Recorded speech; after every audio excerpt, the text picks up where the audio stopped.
Welcome to Job chapter 1.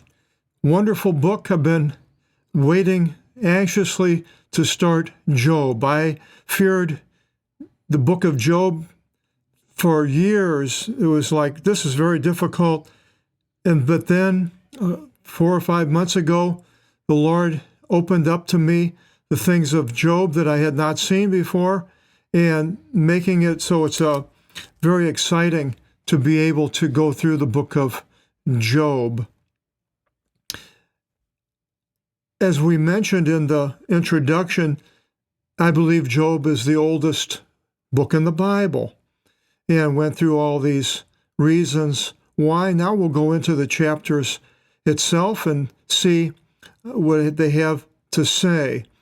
I'll read some of the Greek, and then we'll go into this first chapter of Job's character and possessions. Anthropos tis in geus, Iov onomaavto, kein o anthropos akinos alithinos amomos, anir aplus ke evthis, ke fovu menos ton theon, apehomenos apo pantos poneru pragmatos. There was a certain man in the land of Uz. Uz, and it has Uz in the King James, so I left it with Uz. The only other place it mentions it is as being by Philistia, where the king of, or the Pharaoh of Egypt went into the land and took it. And it mentions Uz, the only place in the Bible. So it might have been down there towards Philistia. Fits right into the narrative pretty much. And Job, Eov, was the name to him. Now, being as old as it is, I question on how it came down into becoming part of the Hebrew Bible. Did somebody find it and then added it into the canon of the Old Testament, or was it around? Was it possible that Moses knew about it and yet took some things from it and others not? That we really don't know, because you're talking about thousands and thousands of years ago, 3,000-4,000 years ago. So, but we do know it did make it into the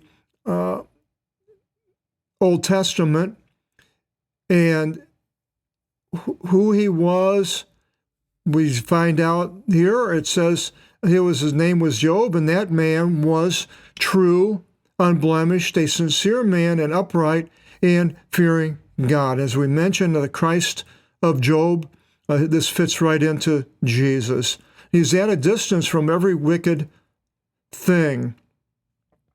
And there were to him 7 sons and 3 daughters. Now, after the calamity that hits, and these, we'll see here, these were all these children were killed, but he has another 7 sons and 3 daughters later in life.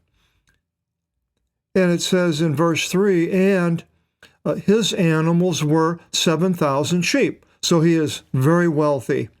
3,000 camels and 500 teams of oxen. That's a lot of teams of oxen. So he must have covered a large land to be able to use these oxen for plowing, which he mentions that they did.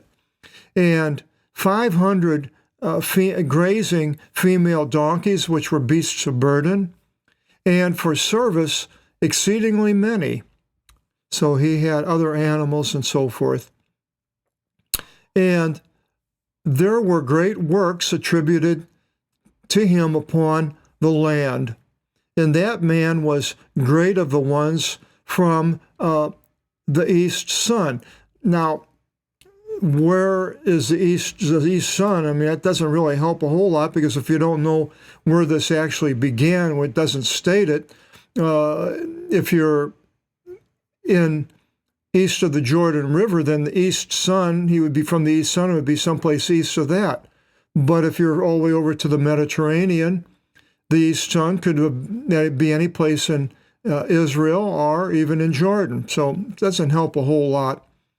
But it continues, and his sons going to another place, his sons going to one another, prepared a banquet, each of his own day, taking along together also their 3 sisters to eat and to drink with them.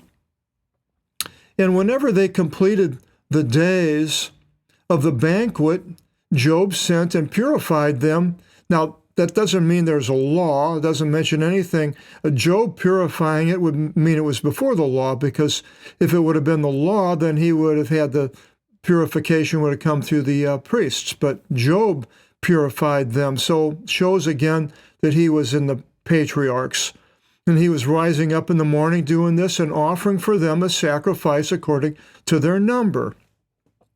But he did know God, and now he could have been some place after Noah. Noah, I believe, sacrificed animals also like this. So when he did it, it says, for Job said, well, lest at any time my sons sinned and raved against God with their heart. Now, sinning against God, here we find that at the very beginning in Job. So there was a sin, and sinning, raving against God. The laws that they would be breaking, it doesn't say.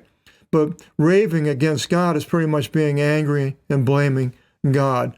So he sacrificed for them, and thus then Job did all the days.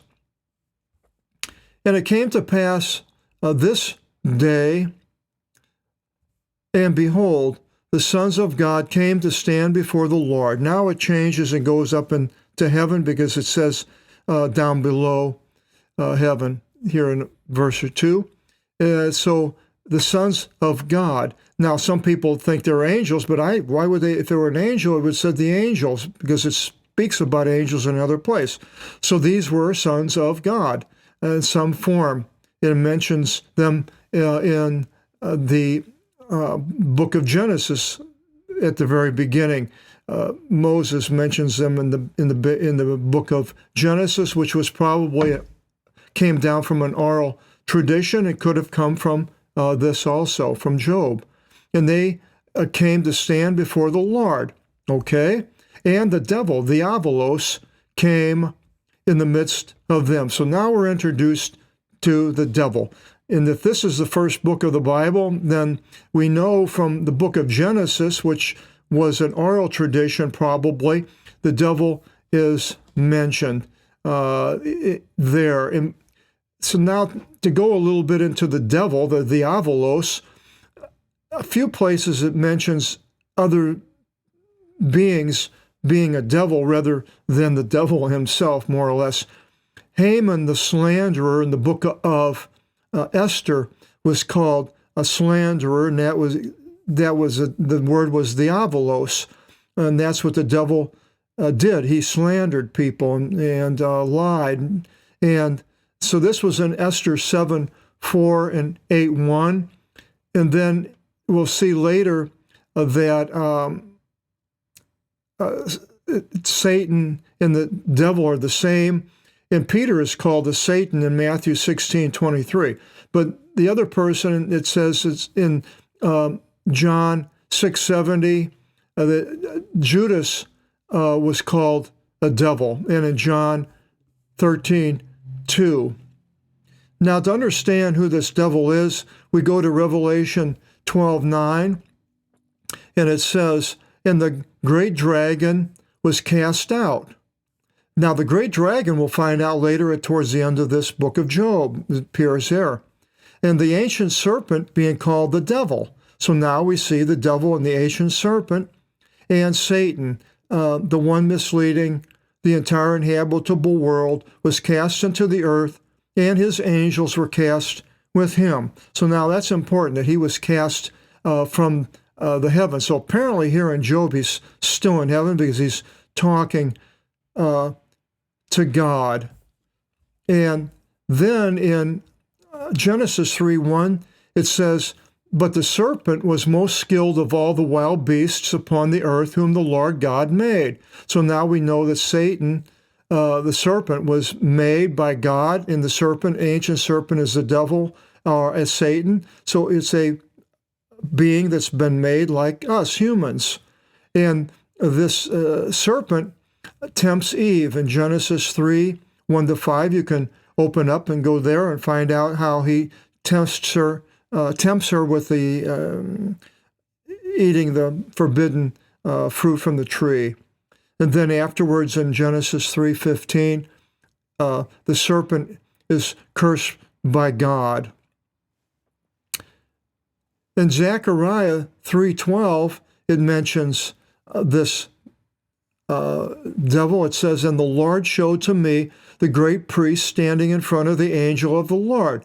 And the devil standing at the right of him being an adversary against him." And it goes on. You can read that in Zechariah 3:1-2. So the devil was still in heaven and coming against the Joshua, the great priest, to give it his name. Then we see the devil next in Matthew 4:1-11, where he tests Jesus. And you can go and read all about that. Then Jesus tells the Jews that were against him that the devil was the father of the Jews, of the ones coming against him. And then in Jude 1:9, interestingly, it says, "Michael the archangel litigated against the devil over Moses' body." So apparently when Moses died, the devil was still in heaven. Now, when did he come to the earth? Well, Revelation 12:12, it says, "Woe to the earth and to the sea, for the devil has come down to you having great rage, knowing that he has a short time." I believe he's on the earth now. And I just believe it. I have no proof whatsoever. But what seems like what's going on with the defection, the apostasy, seems like this is what's maybe happening now. The devil is come. In Revelation 22, what happens, and it says, "And he seized the dragon, the ancient serpent, who is the devil and Satan, the one misleading the inhabitable world, and bound him 1,000 years." So this is in the future. It hasn't happened yet. In Revelation 20:10, it says, "And the devil misleading them was cast into the lake of fire and sulfur, where the wild beasts and false prophet are." Now the wild beast appears at the end of Job. So again, all these things that are in Job that aren't in any of the other books of the Old Testament. And then finally Jesus says in Luke 10:18, "And he said to them, I viewed Satan as lightning falling from out of heaven." Now, when did Jesus see this? It could have been any time. If he was in heaven after he resurrected and went up into heaven, probably that's when I'm guessing that Satan was cast out and then cast to earth, where we are today, and I believe he is on earth in some form, just as Jesus was on earth in a form of a human being. And then while we go back to verse 7 to this dialogue that's between the devil and God, it says, "And the Lord said to the diavolo, From what place have you come?" And the devil answering to the Lord said, "Well, going around the earth, walking about the place at hand under heaven." So now we see that he had to be up above, because he's saying the place under heaven. So he's still in heaven here with Job. "And the Lord said to him, Have you been attentive then in your consideration to my attendant Job, that there is not one like unto him of the ones upon the earth, a blameless man, a man sincere and upright and fearing God, at a distance from every wicked thing?"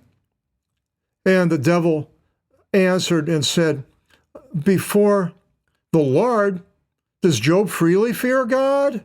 Have you not enclosed him in the things inside his household and the things outside? Aren't you protecting him? and all of the things being to him round about. The works of his hands you blessed, and you made his cattle many upon the earth. But send your hand and touch all which he has, and assuredly he will rave in your face against you, arguing with God. Then the Lord said to the devil, behold, all as much as is his I put into your hand, but he himself you shall not touch. So here the test begins of Job. God is allowing Job to be tested, just as God allowed Jesus to be tested by Satan. Same thing. But he couldn't harm Job's body. And the devil went forth from the Lord. And it was on this day the sons of Job and his daughters were drinking wine in the house of their elder brother somewhere. And behold, a messenger came to Job. And we have 4 messengers now, angelos. Now, if it was from God, it would be an angel. But if it was on earth, a messenger came to Job and said to him, the teams of oxen were plowing, and the female donkeys were grazing next to them. And the Sabaeans fell upon and captured them, and the servants they killed by the swords. And the Sabaeans are the people down in Yemen today, where the queen of Saba or Sheba came from. And he says, and I alone escaped, and I came to report to you. And yet, speaking this, there came another, and he said to Job, fire from God fell from out of the heaven and incinerated the sheep, and the shepherds were devoured up in like manner. And having escaped, I alone came to report to you. And while speaking this, there came another messenger and said to Job, the Chaldeans, who were from the southern area of the Mesopotamian valley down by Babylon, they put up 3 companies and encircled the camels, the camelus, transliteration, and captured them. And the servants they killed by swords, and I alone escaped, and I came to report to you. So he's losing everything. And while this one was speaking, the 4th messenger came, saying to Job, your sons and your daughters were eating and drinking with their elder brother, and that was when they were having this feast. Suddenly a great wind came upon them from out of the wilderness, and it touched the 4 corners of the house, and the wilderness could have been by the Dead Sea area over towards Philistia. And the house fell upon your children, and they came to an end. So they all died. I alone escaped. So again, that I alone, and came to report to you. So he lost everything, all of his children and his goods. Thus rising up, and not his wife, she's still alive. And thus rising up, Job tore up his garments and sheared the hair of his head, and falling to the ground, did obeisance to God. And he said, I myself came forth naked, gymnos, a gym comes from that gymnos. I came forth from out of my mother's belly, and naked I shall go forth from there.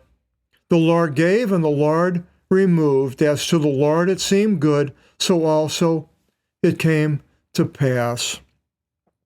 May the name of the Lord be blessed. And even going through all these calamities, he still blesses the name of the Lord. A Christ-like person that was sinless, it sins later. In all these things coming to pass against him, here it is here, in nothing Job sinned before the Lord, and he imputed not folly to God. So I see here a sinless man. Who else could be like that except for Jesus Christ? So to me, this is a portent of a future time that we know now, way in the future, and having seen the sinless person of Jesus, having come and being as Job. But it continues on from here. It gets worse for Job. We'll find out how worse it gets in chapter 2. Hope you'll join us. Chapter 2. Until then, God bless.